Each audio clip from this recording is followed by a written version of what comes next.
What's up guys, Jameson here, Rubiksguy. Just about to film my 11x11 review.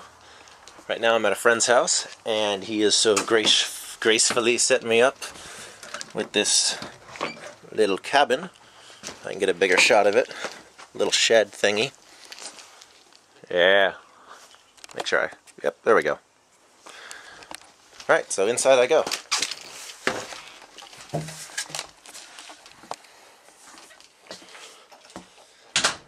And I barely fit. Step it on up to the east side.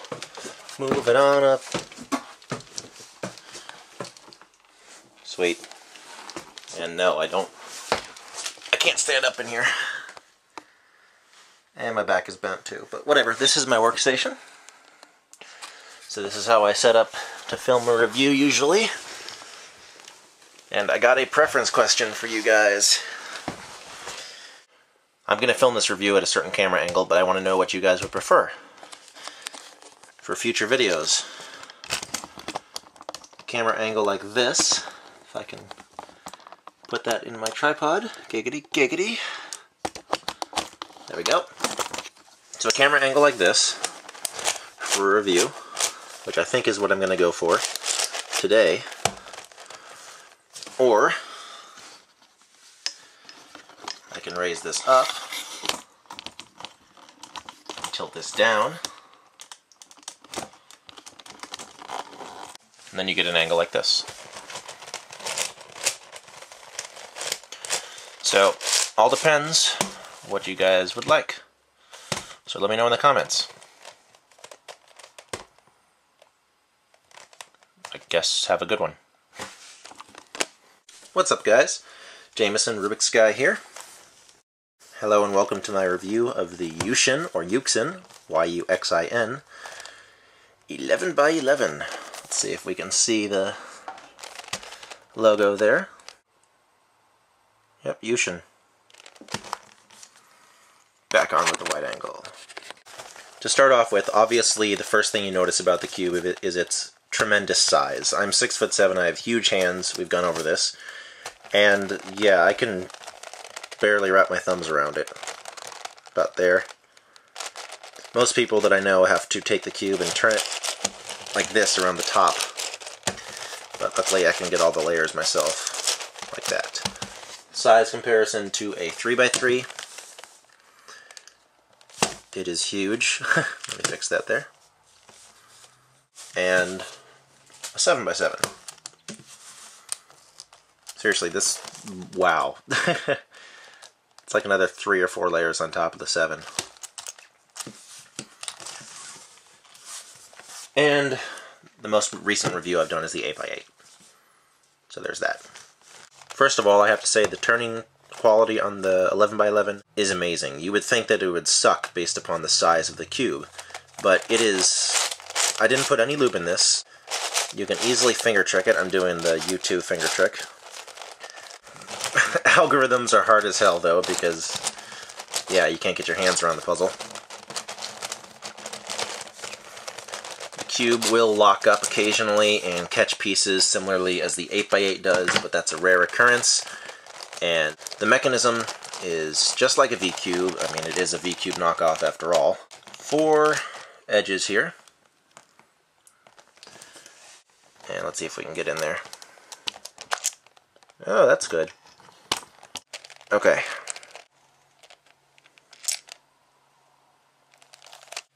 I do not want to have to reassemble an 11x11 in order to review it. Well, since I'm all up in its business right now, I can tell you that I don't feel any lubricant, which is not something you often want to tell your girlfriend. Stay. There, now you get a better view. The corners are hollowed out, because that piece just got stuck inside one. And because I love torturing myself and causing undue pain, I will probably eventually take this apart, just for shits and giggles. But that's another day, another story, and a lot more marijuana in order to get through that. Okay. So we are assembled. Back onto the review, yay. Now, unlike the 8x8, this cube doesn't really cut through much. I'm sure it'll do that, but I'm scared to try because I don't want that happening again. But smaller cuts it'll do no problem. Like even stuff that's misaligned in different directions, it's going through. Yeah, smaller cuts aren't an issue. It won't do 2 pieces. There we go, the outer layer will cut about 1 piece.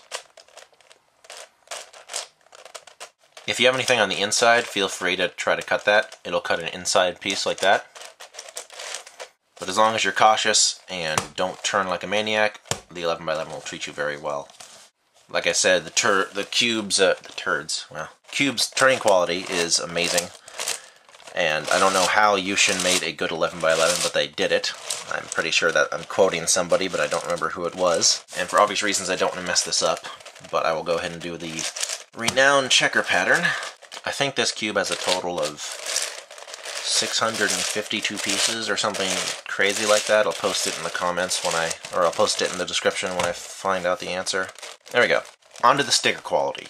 It sucks. It's terrible. The stickers look amazing. They've got a nice glossy sheen to them that most puzzles don't have. I especially like the white. It's like almost you can sort of see the fibers on the sticker, which doesn't make any sense to the audience, but when you get one you'll find out what I mean. However, they send you a sticker set with it. The stickers are a different shade, so I would just recommend going on CubeSmith and buying a set from there. But it comes with the extra set, just so you can replace a few stickers. Like you can see on the green side, I have some peeling there. I replaced about 10 stickers before I started the review. This is what they were doing, peeling like that. I want yellow one there.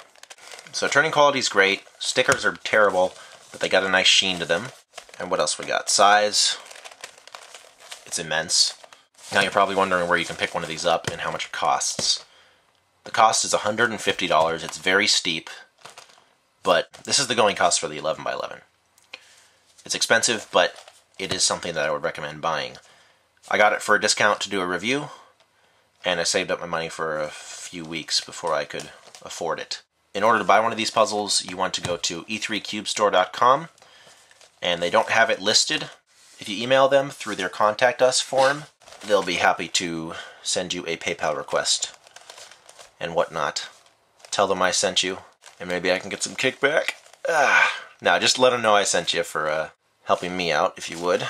The stickers are pretty easy to distinguish from each other. In more normal lighting, the red and the orange are even more obvious, but with direct light, they kind of blend together. Green and the blue, really distinct, and yellow and white, obviously. The cube comes in white or black plastic, and I believe they even have glow-in-the-dark. So if you want to completely screw with somebody's brain and put one of these puzzles out on their desk as a glow-in-the-dark puzzle, maybe for Halloween, there's something you can do there.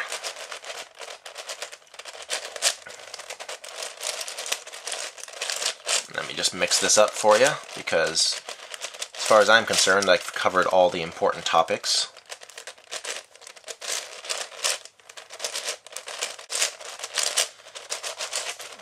So as you can see, I'm not worried about aligning everything perfectly. The cube will tell you when it doesn't want to turn.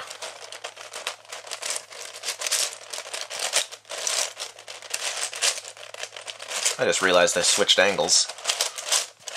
So you got a little bit of both.